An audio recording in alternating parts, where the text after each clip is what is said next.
Well, look at us. We've arrived in the cool down phase. You deserve this, and the importance of it may shock you.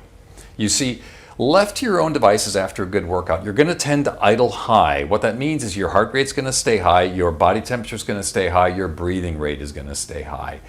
When that happens in the face of a decreasing physical demand, it undermines the next few hours of the day, it undermines your next workout. On the flip side, the sooner you can recover, the sooner you can pair coming back down to your base with intense activity, the better your next few hours will be, and the more your body lets you rock it the next time you want to engage. So calming the nervous system as fast as you can, as skillfully as you can, wildly important. And here's the cool part. It's easy and it feels good. So pick an activity where you stay in motion. So it could be on a stationary bike, it could be a treadmill, it could be an elliptical, it could be going out for a walk. But do something that lets you stay in motion. And in the face of that motion, dial into your breathing. And really, the basis of that is just pay attention to your breathing. When you pay attention to it, you'll tend to breathe through your nose, you'll tend to steady the breath, you'll tend to slow it down a bit. It does not have to be a dramatic shift.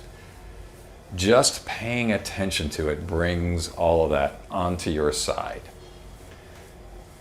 It's going to keep you from overbreathing. It's going to allow carbon dioxide to stay in a good level. And it's going to make your nervous system happy. And don't underestimate the importance of that. And then after you've had a few minutes of staying in motion, feeling the system start to calm down, let's take a dramatic step. And that's let everything stop. Find a place, lie on the floor, get completely supported, and let all the motion stop, and then check in. It's going to give you that next level of calming down. Again, do not underestimate the importance of this. So as you lie there completely supported, eyes open or eyes closed, whatever you like, breathing in and out through the nose, pay attention to your body settling. Notice how much easier it is to breathe in the diaphragm. As you take a breath in, you may feel the belly rise. You may feel the low back expand into the floor. Those are all good feelings. Don't feel like you have to magnify that. Just notice it. And what this does is it walks our nervous system back fast and skillfully in a way that literally changes the next couple hours of the day and lifts the ceiling on performance for the next time you want to play.